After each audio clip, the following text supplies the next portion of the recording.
1,20,000 vote नजरअंदाज किया जाएगा तो आपकी औकात नहीं बचेगी और हम मैदान में हैं और ये चुनाव हम लोग जीत रहे हैं। कहीं हलक में मूड़ी हाथ डाल के अपना हक छीनेंगे। त्यासी और हुज़ैफा रेसादी पूरी तरह से तमाम लोगों का दिल जीत चुका है और इंशाअल्लाह हम जीत हासिल करेंगे। आप देख रहे हैं केमास न्यूज़, मैं हूं मनोज कुमार। इस समय मैं आजमगढ़ मोहम्मदपुर मार्केट में हूं। यह लगता है, आपको बता दूं कि दीदारगंज विधानसभा, यहाँ पर उलमा काउंसिल के राष्ट्रीय अध्यक्ष जी भी मौजूद हैं, अंदर बैठे हुए हैं, और आज़ाद समाज पार्टी के राष्ट्रीय अध्यक्ष चंद्रशेखर रावण जी भी कुछ समय बाद यहाँ पहुँचने ही वाले हैं। हम जानते हैं यहाँ कार्यकर्ताओं का क्या रुझान है। यहाँ 7 मार्च को वोटिंग होनी है और चुनाव एकदम सिर पर चढ़ा हुआ है। आइए जानते हैं, उलमा काउंसिल के और आज़ाद समाज पार्टी के कार्यकर्ता यहाँ पर मौजूद हैं, इनसे बातचीत करेंगे कि क्या मुद्दा ये लोग लेकर आए हैं। सभी लोग यहाँ जातिगत समीकरण के बेस पर वोट मांग रहे हैं। सभी लोग कहीं ना कहीं एक दूसरे के जातिगत समीकरण के बारे में बताकर वोट वेस्टिंग करा रहे हैं। लेकिन आप लोग यहाँ इकट्ठा हुए थे, क्या मुद्दा लेकर इकट्ठा हुए? सबसे पहले तो आपका भाई साहब बहुत बहुत स्वागत है हमारे चैनल में। आपका भी बहुत बहुत शुक्रिया कि हमारे प्रोग्राम में आप आए और आपने कवरेज दी और हमारे प्रोग्राम को देख भी रहे होंगे कि हमारा प्रोग्राम कितना कामयाब है जी। और जनता यहाँ की बदलने के लिए पूरा मन बना चुकी है। आप यहाँ से उलमा काउंसिल के जिला पंचायत क्षेत्र के प्रत्याशी रह चुके हैं और यहाँ पे तमाम युवा आपके साथ इकट्ठा हुए हैं। आप लोग विधानसभा का चुनाव की तैयारी कर रहे हैं, चुनाव लड़ने जा रहे हैं। 7 मार्च को वोटिंग है। क्या मुद्दा लेकर जनता के बीच आप लोग गए हैं? क्या किस बेस पे वोट मांग रहे हैं? तो देखिए, कोई चीज़ ढकी छुपी नहीं है जी। जितने भी विधायक इस दीदारगंज में हुए, जब से ये 2008 से ये सीट बनी दीदारगंज, जितने भी विधायक हुए किसी ने क्षेत्र के लिए कुछ किया नहीं जी। सब लोग अपने नाम नमूद और अपनी पर्सनल उसके लिए काम किया। तो क्षेत्र के लिए कोई काम नहीं, एक भी इंटर कॉलेज शिक्षा के कोई काम नहीं, या सड़कें या बहुत सारी चीज़ें हैं जिस पे हमको काम करना है और बदलाव लाना है जी। दूसरी सबसे बड़ी चीज़ इस चुनाव में जो आई नज़र, 1,20,000 जो वोटर यहाँ का है उसको नज़रअंदाज जिस तरह किया गया, उसका गुस्सा यहाँ के लोगों में है, उसका आक्रोश है। और इसलिए हम लोग तन मन धन से पूरे मैदान में उन लोगों को मैसेज देना है कि अगर 1,20,000 वोट नज़रअंदाज किया जाएगा तो आपकी औकात नहीं बचेगी और हम मैदान में हैं और ये चुनाव हम लोग जीत रहे हैं। कहीं ना कहीं समाजवादी पार्टी के लोग यहाँ माइनॉरिटी के ऊपर यहाँ पर वोटिंग करवाते हैं, माइनॉरिटी के बलबूते सरकार बनाते हैं, लेकिन कहीं ना कहीं माइनॉरिटी के नज़रअंदाज किया जा रहा है। इसको एक बड़ा सवाल खड़ा, बहुत बड़ा इशू है और ये 1,20,000 वोटर के मान सम्मान की लड़ाई है जी। ये सिर्फ एक चुनाव नहीं है जी, ये 1,20,000 वोटर के मान और सम्मान की लड़ाई है जिसको नजरअंदाज किया जा रहा है। सभी लोग समीकरण बनाते हैं कि माइनॉरिटी मेरा भाई है।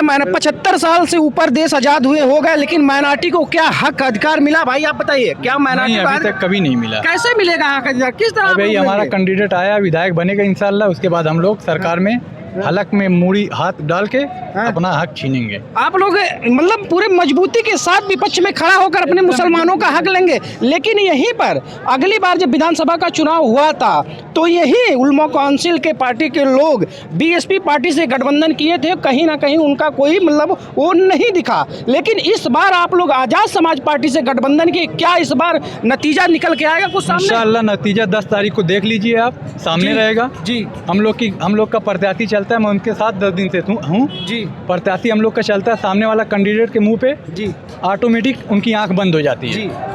इंशाल्लाह आने वाले 10 तारीख को हम लोग अपना रिजल्ट खुद बताएंगे। लेकिन यहाँ पर जितने भी कैंडिडेट लड़ रहे हैं चुनाव, वो लोग कह रहे हैं कि माइनॉरिटी अपना वोट उलमा में देकर क्यों खराब करेगा? माइनॉरिटी तो हमारे साथ है, उलमा वोट नहीं करेगा।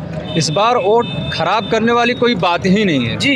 इस वक्त तो लड़ाई में कोई है ही नहीं। पहली बात तो ये है, लोग कह रहे हैं कि जो है सपा और बसपा की लड़ाई है और जो है भाजपा और सपा की लड़ाई है।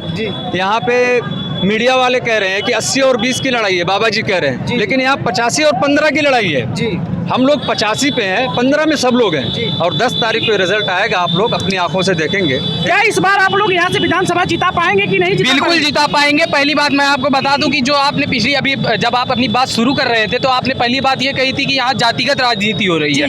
ये जनाधार अब दीदारगंज से खत्म हो चुका है और जो हमारा प्रत्याशी और हुज़ैफा रेसादी पूरी तरह से तमाम लोगों का दिल जीत चुका है और इंशाअल्लाह हम जीत हासिल करेंगे। और बात रही, अभी मैं तो आपको आंकड़ा बता दूं, दीदारगंज सीट पे 1 लाख से ऊपर का मुस्लिम वोट है। लेकिन अभी जो अखिलेश यादव जो वहाँ पर लखनऊ में बैठे हुए हैं, उन्होंने जो अभी बात कही थी, उन्होंने कहा था कि जो उनका टिकट वितरण हुआ है, आप देखेंगे आदिल शेख को किनारे हटा दिया। क्यों? आदिल शेख पूर्व विधायक, और जिसको टिकट दिया है किसके जनाधार पे, उसका किस क्षेत्र में क्या काम था, किस बेस पे टिकट पाया है? सिर्फ इसलिए वोट पाया है कि वो एक विधायक का बेटा है, उसका कोई ग्राउंड पर कोई ऐसी रियलिटी नहीं है, ग्राउंड पर कोई ऐसा काम नहीं है। हमारा जो प्रत्याशी हुज़ैफा रेसादी अलीगढ़ यूनिवर्सिटी से लड़के आया, वहाँ पर जन आंदोलन से पैदा हुआ ये प्रत्याशी है। इसको जिताकर यहाँ की अवाम हुज़ैफा रेसादी को इंशाअल्लाह ताला वहाँ पर लखनऊ विधानसभा में भेजने का काम करेगी। अब गुमराही जो यहाँ के नौजवानों में गुमराही थी वो बिल्कुल खत्म हो चुकी है और इंशाअल्लाह ताला हम लोग जीत रहे हैं और विधानसभा में पहुँचाएंगे हुज़ैफा रेसादी साहब। नहीं, चलते समाजवादी पार्टी के यहाँ जो मुलायम सिंह यादव मुसलमानों के रहनुमा माने जाते थे, यहाँ से तीन विधायकों को मुस्लिम टिकट देते थे, लेकिन अखिलेश यादव इस बार 2 मुसलमानों को टिकट दिया। अब मैं बात कर लूँ आजमगढ़ जिले की, तो यहाँ से बसपा पार्टी से के ट्रेन से चलते चलते गुड्डू जमाली ने उतर गए थे और सपा का दामन जाके थामे, लेकिन उनको टिकट नहीं दिया। इस बार MIM से चुनाव लड़ रहे हैं, तो क्या MIM और ये उलमा कौन सी आजाद समाज पार्टी आजमगढ़ में क्या तरक्की करेगी, कुछ करेगी कि नहीं करेगी? मैं आपको बता रहा हूं, जो गुड्डू जमाली साहब का आपने जिक्र किया, गुड्डू जमाली साहब ने बसपा को छोड़कर जाके अखिलेश यादव के साथ मिले। अखिलेश यादव ने उनको सांत्वना दी कि हाँ आएंगे वो, और उनका जो उनसे सांत्वना दी कि हाँ आइए आपको टिकट दिया जाएगा। लास्ट में लॉलीपॉप देते देते उन्हें वापस बिठा दिया कि नहीं भैया हम आपको वोट नहीं दे पाएंगे। क्यों नहीं आपको टिकट दे पाएंगे कि हमारा एक यादव बिरादरी का एक वहाँ पर वो खड़ा है, उसको हम अखिलेश यादव को टिकट दे दिया वहाँ पर, और गुड्डू जमाली को दरकिनार कर दिया। क्यों? क्योंकि वो एक मुस्लिम चेहरा थे। अखिलेश यादव जानते हैं कि अगर हम मुस्लिम चेहरे को यहाँ पर आजमगढ़ में बढ़ोतरी दे दिए तो दूसरे दिन अगर आकर वो लखनऊ विधानसभा में हमसे अपने हक की आवाज़ उठाएगा और अपने हक को मांगेगा, जिस चीज़ से वो अखिलेश यादव डर रहे हैं। और रही बात राष्ट्रीय उलमा काउंसिल की, आपने हुज़ैफा रेसादी की जद्दोजहद को देखा है, आपने हुज़ैफा रेसादी की कुर्बानियों को देखा है। CNRC का प्रोटेस्ट हुआ और जो UAPA का कानून लाया गया, हर में हुज़ैफा रेसादी बढ़ चढ़कर हिस्सा लिया। CNRC के आंदोलन में वो आगे लीड करता हुआ दिखाई दिया, लाठियाँ खाई और जेल गया। ये सब कुर्बानियाँ हुज़ैफा रेसादी ने। अब हमें अपने पंखों पर खड़ा होना है, हमें अपना एक नेता अपने बीच से भेजना है, चाहे सरकार बने ना बने। सरकार बन के क्या करेगी? अगर आपको बोलना नहीं आता, आप हमारे हक की आवाज़ नहीं उठा पाएंगे, तो हम कैसे आपको जिता के क्या मकसद है भेजने की?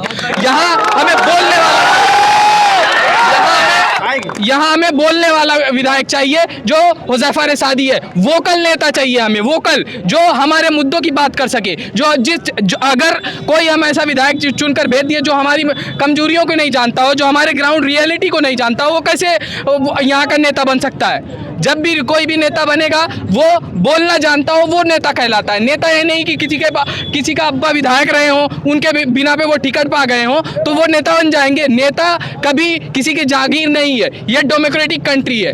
उलमा की